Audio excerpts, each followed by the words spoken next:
Welcome everybody to the Fearcast. So, from the outset, thank you so much for downloading and listening to the first episode, the brand new episode, the inaugural episode of the Fearcast. I'm your host. My name is Kevin Foss. I'm a licensed marriage and family therapist that is hoping to answer your questions and help you along the road to recovery. So from the outset, I'm honored that you would be that you'd be willing to download to and listen to this episode. So thank you for letting me be a part of your recovery journey. This podcast has been a dream of mine for quite some time now, and what I will be asking you to do is to take risks, to take those challenges, to face your fears. You're listening to mine. This has been something that has been exciting and terrifying at the same time. So it's something that I have to put my money where my mouth is and take the risk, just like I'll be asking you to do as well. So, as this is the first episode, I want to talk a little bit about what my goal for this is and what you can expect. So first, you can find us on the web at fearcastpodcast.com. So that's www.fearcastpodcast.com. There you're going to find a bunch of information about how to find a therapist, how to get involved. You're going to learn a little bit about me, but more importantly, you're going to find ways to contact me through both the website and through a voice message to ask me your questions. And hopefully in future episodes, I will take those questions and I will use them on an episode and answer your questions for you and for someone else in the world who may have that question. So first and foremost, please know that this podcast is not a substitute for psychotherapy. If you are looking for a therapist or are not working with one, you can find more information about finding a OCD therapist through our website. We'll have a couple links to a couple different avenues to find some therapists, but this podcast is not psychotherapy, should not be considered psychotherapy. If you're wanting that, there are plenty of well-qualified, well-trained. There are a number of well-qualified, well-trained therapists out there who know what they're doing. So I want to try to connect you with someone out there. So about the podcast, I want to try to demystify some elements about OCD, about anxiety, about challenging your fears, and about taking risks so that you can start, or you can actually get out of the bubble that you are in, out of the confines that OCD and anxiety put us in, and to help you to be able to get back to a life that you would rather be living. Right now, with the fears and anxieties and worries that you have, likely speaking, it feels like it's holding you back. So I want to try to help you to understand different ways that you can get out of that you can challenge yourself, that you can think differently about your thoughts and about your situations, to think more accurately about them, and then most importantly, to go out and take risks. So, another thing that this podcast is going to be for is for you to ask questions that you may not feel comfortable to ask a family friend, a family member, your best friends, and for some folks out there, they might not even feel comfortable asking these questions to their therapist. And for some of you out there, you might not live in a city or a state or even a country that has a well-qualified OCD or anxiety therapist who uses cognitive behavioral therapy and exposure and response prevention. Or you live in one of those places where one of those therapists isn't easily accessible, either through just distance, through availability, or through financial means. So this podcast is for you if you're one of those folks. It's also a place for you to learn about OCD and anxiety treatment. I'm going to try to go over some tips and tools and tricks that you can use to help you on your journey. Additionally, I want to try to normalize anxiety and to create a space where you can feel like you're not alone. So much of our anxieties feel so personal, and they feel so private, and they feel so terrifying. I constantly I constantly hear people will say, I thought I was the only one, or I've never told anyone about these thoughts. And I'm honored to hear those questions, or to hear those statements, or to hear those fears.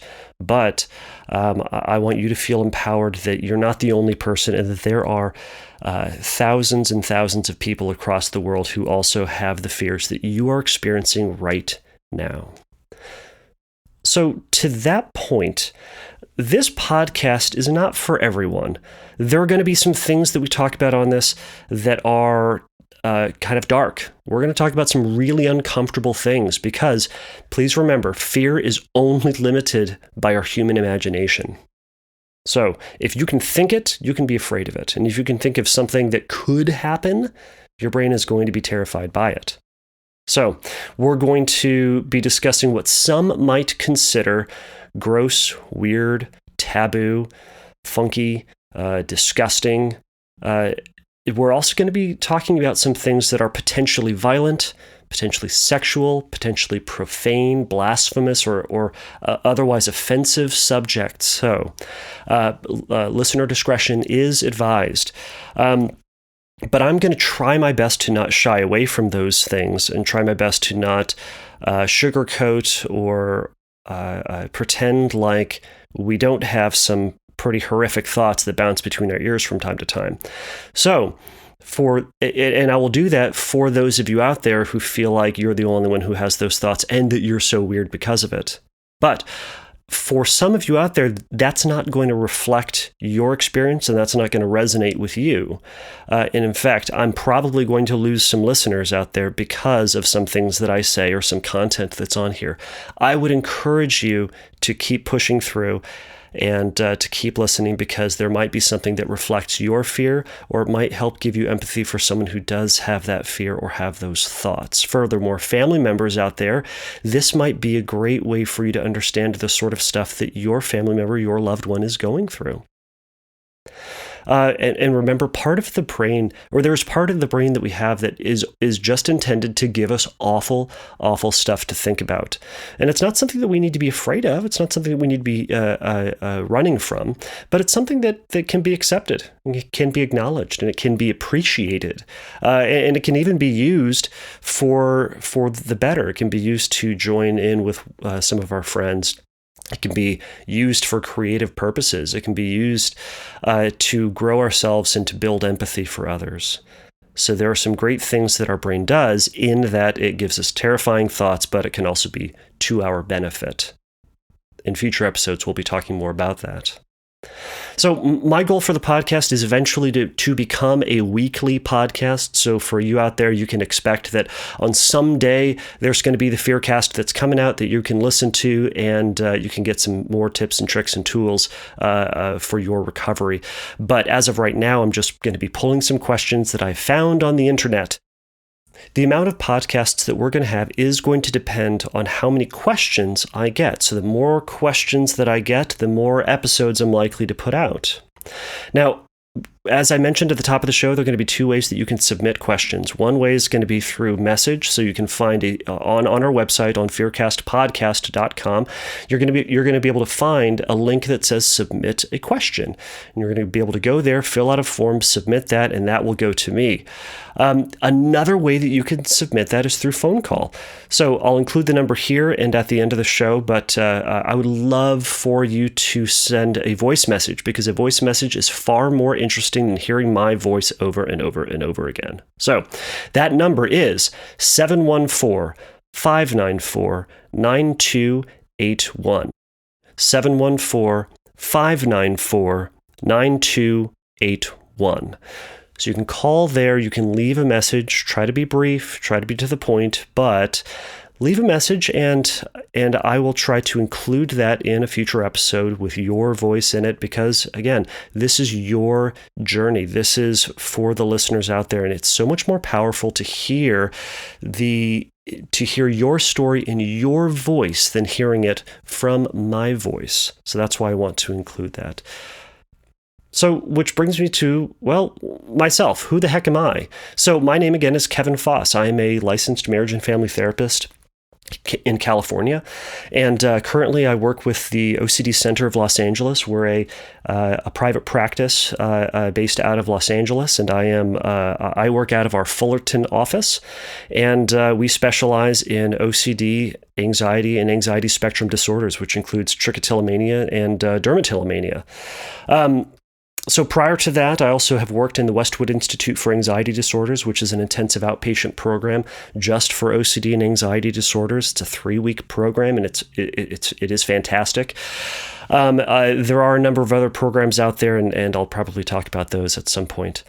So additionally to the 2 places I have worked, I've also given a couple talks at the IOCDF national conferences on scrupulosity issues related to the family within OCD treatment and destigmatizing anxiety spectrum disorders while teaching others about the realities of living with anxiety, which, by the way, for you out there, isn't just what they show on TV.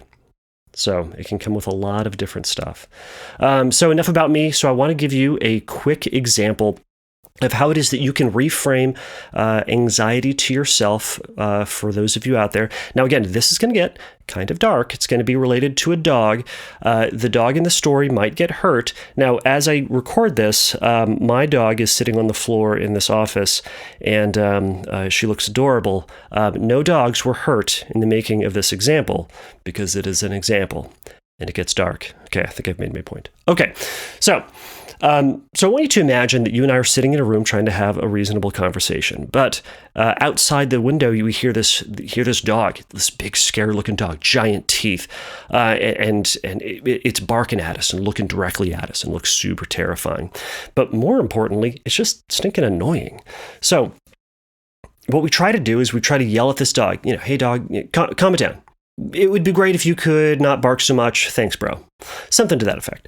And that's not working. So we start getting louder. We start getting a little bit more pirate mouthy. We start maybe cussing at it. We start yelling at it. We start getting even more annoyed, and we start breaking things around the room and trying to scare the dog away. Nothing's working. So, because you and I we can't have our conversation with this dog barking, and now we get so distracted, and we've been yelling at this dog the whole time, and then all of a sudden, you remember that you carry a pocket full of steak, because you do that. So you take the steak and you walk over to the dog and you take it and you take the steak and you shove it right in the dog's mouth, and that has quieted the dog. And finally, you and I can have a reasonable conversation. So the dog is sitting over there quiet. You and I can finally talk. Now the dog is thinking to himself, hold on here. So I annoyed those 2 humans over there and I got steak out of this? This is great. I'm going to keep doing this. So you and I again, tomorrow we come back and we try to have a chat, and the dog comes by again, knowing that we're going to be there, and starts barking. And because it's got all that steak in its system, it's getting a little stronger. So we yell at it, and nothing works again. And then we go, oh, that's right. Steak shut that dog up. That worked out really well. So you grab steak that you continue to have in your pocket, because that's the type of person you are. So you take the steak, you shove it in the dog's mouth, the dog is quiet. We go, oh, that's great. So time goes by, you and I meet again, and the dog comes by and it starts barking.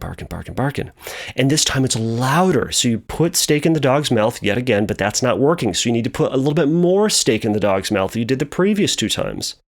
That finally shuts the dog up. Now, time goes by. This dog gets stronger and bigger and louder, and steak is expensive. So you are getting a little annoyed by how much steak you have to carry around in order to keep these dogs quiet so you and I can chat. At some point, you and I just say, we are done with this. We're sick and tired of it. It takes so long for you and I to talk. It takes so long to shut that dog up, and steak is so expensive. It's getting in the way of life. So we say, we're done. No more steak for this dog. So what we do is the dog comes by, we're trying to have a conversation, and the dog barks and barks and barks. And remember, it looks terrifying. It looks like it's going to try to bite us, and we fear that it might. But we look over there and we just say, no, not today. And the dog barks and barks and barks and barks and barks, and it's super annoying. And it goes on for a long time, but eventually the dog gets a little bored and just kind of looks around and goes, fine, whatever, walks away. And it's great. We didn't get bit. We didn't have to give the dog steak. It's fantastic. We tried the best to have our conversation. Now, the next day we come by, dog comes by, dog barks and barks and barks. We again say, no, not today either. No steak for you. So the dog gets annoyed, starts barking and barking, getting louder and louder, but eventually gets bored. But the dog got bored and got quiet in a shorter amount of time than it did the day before. Now, we keep doing that over and over and over again. And every single time the dog comes by, the time it takes for the dog to get bored, it gets shorter and shorter and shorter. And this is great because while you and I have to suffer through that short amount of time where the dog is barking and barking and barking, but we're not having to give it steak. You and I can eventually have our conversation really easily, and you're not having to put out the expense of steak and having to go through all that again. Now, here's what's happening to the dog, though. The dog is getting smaller and smaller and smaller because we're not feeding it. So the dog is trying to get food elsewhere, but man, it's not getting steak from us. So what that dog does is eventually gets smaller and more feeble and quieter because we're not giving it any steak. And then eventually the dog just withers up and dies. All right, okay, so I told you it was going to get dark. Again, no dogs were hurt in the making of this example. The dog is our anxieties and that anxious voice that's in our head. The dog is going to come by in our life and try to bark and bark and bark, and it's going to look terrifying. And it's going to suggest things that are going to happen. It's going to say, you're going to fail. You're going to die. If you don't do this, your cousin's going to get cancer. If you don't, if you get up on stage, they're all going to laugh at you, or you're going to get fired. Or if you don't wash your hands right now, or if you don't do this to the point where you start to feel okay, then you're going to catch some sort of awful disease and you're going to get sick, or then you're going to pass it to somebody else and then they're going to die and you're going to have to live your entire life with the guilt that you did this. Sound familiar to some of you? So, the dog is never going to kill you. The dog is never going to hurt you. The dog is really just going to scare you and annoy you. So what we are doing over time is we are going to hold back on giving that dog steak. In other words, we're going to hold back on giving that dog, or giving our anxiety rather, compulsions. We're not going to try to seek that certainty, that confidence, that safety that our anxiety seems to think that we need to have. But ultimately speaking, we don't. We can live in uncertainty, and that's okay. So to this dog, we're not going to be giving it steak. To our anxiety, we're not going to be giving into these compulsions and trying to get to that certainty. And over time, that dog is eventually going to wither up and die, and our anxiety is eventually going to wither up and go away. Now, it may not go away entirely forever. The dog may not die completely, but another dog may come by, or that same dog may come by and give us a little whimper every now and again. And if we give it steak, it can kind of grow up and get strong again. But if we keep holding back, we can learn to tolerate that dog's annoying bark. So, in terms of anxiety, in terms of how this really weird example has worked out, consider this. To face and challenge and beat up on your fears, you and I are in the dog killing business. Okay, I know it turns really dark, but it's all to the point of we need to remember to hold back on that, on getting that safety, that sense of feeling okay. And taking that challenge. When we didn't give the dog steak, it felt like it was going to bite you, but ultimately speaking, it didn't. The likelihood of our fears coming true are slim, but, possible. That dog could have bit us, but it oftentimes doesn't. So we take that risk and we see what happens. And that's what this whole podcast is going to be about, is working to challenge your fears and move past them and be stronger than your anxiety. So, if I haven't lost you already, let's move on to some questions.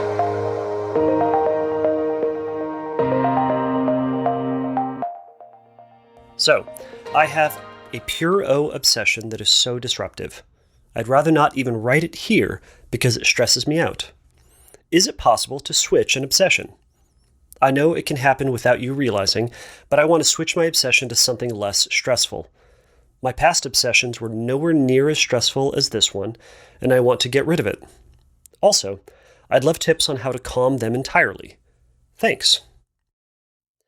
Thanks for the question. So when I'm reading over your question, and it reminded me of when I used to run a group. So inevitably, someone would join the group, new person, and they'd be looking around at everybody else, learning about their anxieties and their struggles. And inevitably, they would look over at somebody else and they would say, "Man, I wish I had your obsession," or "I wish I had your fear." And the person they said that to would look at them like they were nuts, like they were crazy, that it didn't make sense, or that they would look at them and say, "Yeah, and I wish I had yours." Now, the reason that they did that is because they have the ability to look over at the other person and to hear their story, to hear their struggles, and to also see their distorted thinking, to hear where the pitfalls are, to hear what's inaccurate in it, to hear where they're jumping to conclusions and all that. Whereas when we are in the middle of our current anxieties, that's all we see. We only see the stuff that we're afraid of, the stuff that is scary, and we let that story bounce between our ears, and we kind of confirm that it's real. Whereas somebody else says you might be jumping to conclusions there. So the reason that I bring that up is that you're saying I want to change my obsession. It sounds like what you're saying is, if I could change my obsession, then everything would be okay. Then I wouldn't be in as much pain as I currently am. Now, the problem with that is, inevitably, whenever you shift your obsessions, and our obsessions and our fears are likely to shift over time. Sometimes when we go into a different phase of life, new things will bother us. We'll have new values. We'll have new things that are really important to us, and then OCD is likely to just latch onto it, and then it will be your new obsession, whether you like it or not. But you said, "Can I do this selectively?" I don't think you can, nor I don't think we really want to. Because if we do that, then what it sounds like what you're trying to say is, I want control over my obsessions, and that is a compulsion, and you're not going to be able to do it. So what we need to be able to do is to be able to tolerate the obsession that we currently have. And what I would encourage you to do is to think about what it would be like to explain to somebody else, just like that person in group, explain to somebody else what that fear is, what you're actually afraid of. You said that you didn't really want to write it here because it just stresses you out way too much. So I want you to think about explaining it as if you were to actually tell me, or to tell your best friend, or to tell your mom, or someone like that. Oftentimes when we do that, we'll preface it and say something like, "I know this sounds crazy, but," or we'll say something like, "I know this doesn't make any sense, but," and then you start to explain it. Now, the reason that we add that preface onto it is because we are hearing our obsession and interacting with our obsession from a different perspective. We're hearing it from their ears. And when we do that, we start to see the inaccuracies. We start to see where things are blown out of proportion, as I previously said. So I would encourage you to think about what it would be like to explain it to them in that fashion. And then I want you to think about what about your fear is leading you to say, "I know this sounds crazy." And then I want you to think about, all right, what actually sounds crazy in that? Now, I know I'm using that term very liberally, but what sounds not as terrifying? What sounds distorted? And then from that's going to help you to start to see where your current obsession might not be as terrifying as you currently think about it. Now, you already have an example of this. You said, "My past obsessions were nowhere near as stressful as this one, and I want to get rid of it." I think what that illustrates, and I'm reading into this, but I think what that illustrates is you are already seeing your fears from an outsider's perspective. You're seeing your past fears from your present mind. Our past fears always seem quaint and adorable and not that bad because they don't have that emotional impact that they currently have on us. Your fears right now come with all of that for you. It makes you have all of those uncomfortable sensations and thoughts.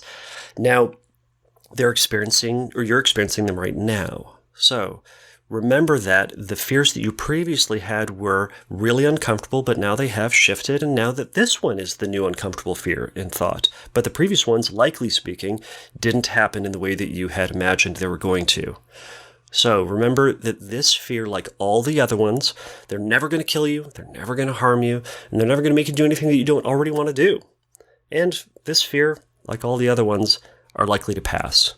So, food for thought, and consider thinking about and pointing out to yourself where these thoughts sound inaccurate. Best of luck. This next question comes from the OCD subreddit on Reddit. Unfortunately, the user who put this up has since deleted their username, so I can't cite the exact person who had said this. So I'm just going to answer it because I think it pertains to a lot of us with anxiety and our struggles with anxiety. So here's the question. Anytime I do something that I feel is immoral, I tend to dwell on it to such an extreme that I don't even want to leave my house. I start thinking of my past self and that I haven't really changed, and my anxiety shoots through the roof, and I have insane amounts of self-hatred. Does anyone else deal with this? So I really wanted to answer this question because I think this is really common, as I said, to everyone with OCD and anxiety for that matter. So what they're talking about is that sometimes, or what they're saying is that sometimes that they start thinking about some of the mistakes they've made in the past, some of the stuff they did that was against what they believe, against what they value, and against what they think is important to themselves or to the world around them. What they call the immoral. Sometimes we also call this ego dystonic. You'll also hear this or read this as ego alien. What this talks about is doing something that is against, or thinking something that is against what we truly believe, that at our core self, this is who we are, what we think, what we value, what we sometimes call our worldview. And one of the realities that I'm just going to say at the top is sometimes we do things that are against our values. We make mistakes. Sometimes we make mistakes or we do things that are against our value system at the time on purpose, and then for whatever reason, for a number of reasons. And it sucks. And we have our reasons for doing it at the time, but then afterwards, oftentimes we then start to ruminate on it. We start to beat ourselves up. We start to reflect on the actions that we had, the thoughts that we had, what we did to somebody else or to ourselves. And we really start to think about how we regret that, and how if we could go back in time, we would 100% do it differently. And the weight that comes with that can just be overpowering. And this person, as they said, they don't even want to leave their house. There's so much guilt or so much shame associated with the thing that they had done. Now, this is so common for all of us because, again, we're going to make these mistakes. One of the first things that we need to do in order to get out of our anxiety, to overcome our anxiety, is to develop a strong attitude and position of self-compassion and forgiveness for ourselves. We are going to make mistakes. Everyone is. And when we make these mistakes, if we get sucked into it and held down by it, then we never get a chance to move forward and never get a chance to rectify our mistake or to apologize for it or to do something different. So this brings me to my next point about recognizing and knowing what our brain tends to do. So I tend to believe that rumination and depression and anxiety, for that matter, have an adaptive bent to it. They have an adaptive quality to it, but they can also very quickly become problematic to us and maladaptive. So I think it's adaptive in the sense that when we start to get depressed, what do? We ruminate. We go inside and we start thinking about what we had done, and we start beating ourselves up, and we think about that same thing over and over and over and over again. And it feels terrible. But the adaptive part is this. Oftentimes what we're doing in that is we're overwhelmingly recognizing, that the thing that we did, it goes against what we wanted, who we want to be, who we want to become. And that we get stuck in it and beat ourselves up. Now, this is where the adaptive part comes in. If we can think about recognizing the thing that we did, the mistake that we made, as the writer here puts, the immoral thing that they did, then we can say, you know what? I did that thing, and I'm sorry for it, and it sucks. But I have to move past it. And I'm going to make these changes in my life appropriately. I'm going to make these changes in my life so that I don't do that thing again. Now, this would be appropriate guilt. This would be reasonable guilt. When it starts to get into compulsive guilt, that can also be a problem, and that's where we start to get stuck. But if we then say, you know what, I honestly did that thing, and we accept the reality of what we had done, and then we move on from it. We forgive ourselves for the mistakes that we made or the things that we did, and then we move forward. And we in the situations, or if those situations come up again, we do our best to do something different, to act in accordance with our values, to act in response to our reasonable and identified worldview. And sometimes that's really, really hard to do. And usually that's what leads us to doing, as this writer says, the immoral thing, or the thing that goes against our belief system. So, as we're getting better and as we're trying to identify what our anxieties are and trying to challenge those, if we just shackle ourselves to our mistakes and we constantly spend every single day beating ourselves up, we're never going to give ourselves the opportunity to do something different and to become that better person. So it does take some work to do, and it takes some effort, and it can feel weird to forgive yourself. We have this delusion that if I beat myself up, I'm never going to do that thing again. And if I beat myself up enough, I will somehow be absolved of it. But ultimately what we do is what this writer says, is that they never want to leave their house. And then we don't really give ourselves the opportunity to improve. So to the writer of this question, and to you out there who has that thing that you're thinking about, that thing that you did 5 years ago, 10 years ago, 5 minutes ago, that thing, you have to find a way to forgive yourself. Own up to it. Identify that, yeah, you did that thing, but that it's not the end of the world. You have an opportunity in 2 minutes, in 10 minutes, in 20 minutes, in 5 days or 5 years, or you have the rest of your life to live in accordance with your values. Now, it can be hard to do, again, but give yourself that permission to move forward. So again, if you have any other questions about what this means or what this looks like, this is definitely stuff that you can talk about with a therapist. If you have a really trusted friend or a really wise friend or a mentor out there, this is absolutely something that you can talk with, him or her about. But it's important stuff to do, because again, if we don't allow ourselves to move forward, we're never going to improve. So again, thanks, writer, for this question and putting this out there. And I hope you found a way to deal with this and to move on and to forgive yourself. So I spent a little bit of time thinking actually about what I'd said and how I'd responded to this question. And I committed a amateur mistake on my end. I had responded, I'd responded as if your fear was real. I responded as if the question that you had posed was something that had actually happened. Now, amateur mistake on my end, because I'd pretended in my silly head that you hadn't posted that to the OCD subreddit. Not this is something that has actually happened, or genuine social issues, genuine religious problems, something genuinely immoral. And I'd responded as if you'd actually done something. Now, you may have, but first I wanted to go over just a couple things. One, you said it was immoral. Now, that you didn't specify whether it was a religious thing that you had done or if it was a social or kind of interpersonal thing that you had done. So it's some thing that you had done or rule that you had violated. It was so terrible. It was so awful that you're calling it immoral and you're not wanting to leave the house.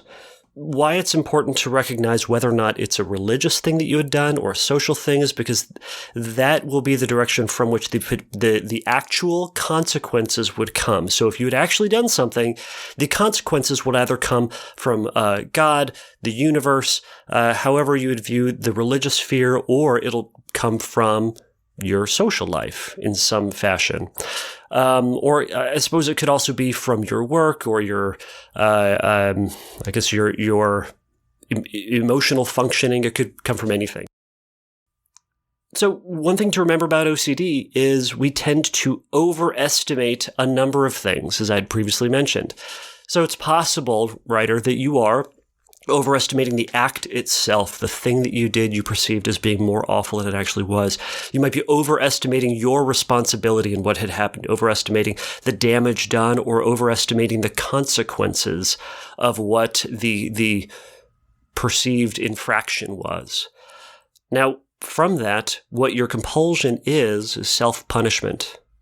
You're trying to beat yourself up for something that you think that you had done, may have actually done, but you're beating yourself up, and ultimately speaking, that's not getting you anywhere. We don't gain by self-punishment. You're not getting anywhere by beating yourself up, by not going out of the house, by telling yourself you're garbage. It's not helping. So you're beating yourself up thinking that you're getting what you deserve. You're not. You're not getting what you deserve. Let's say you'd actually have done something awful and terrible. Well, the consequences are coming. If you'd done something truly immoral, truly awful, consequences are coming from some direction, in which case, it's out of your hands. It's already coming. But the way that we move forward with this, and part of forgiveness, is by letting yourself off the hook and experiencing and welcoming and being open to the natural consequences as they come, when they come, if they're going to come. Now, if they don't come, you've gotten away with something. If that doesn't then open you up to self-punishment further, to beat yourself up, to avoid, to in any way try to harm yourself for this thing that you believe you had done. Now, your exposure then is to accept and acknowledge that maybe you actually had done something truly awful. You may have, let's be honest. You probably did something at some point in your life that is truly terrible. This thing that you're referring to may or may not, in the grand scheme of things, or to your friend or to a loved one, they might not actually say, oh yeah, that thing is really problematic. But you view it as such. So acknowledge and accept it. Sure, I did something terrible. And that stinks, and it's awful, and it's not something that I wanted. And then you need to take that feeling that you're going to get. I want you to embrace it and experience that awful feeling that you have, and take that feeling and move on with your day. Get up, go outside, take that feeling with you for a little journey outside. You're going to go to the store, you're going to go to work, you're going to go hang out with your friends. And your awful feeling is going to go with you. And it's going to be with you for as long as it's going to be there.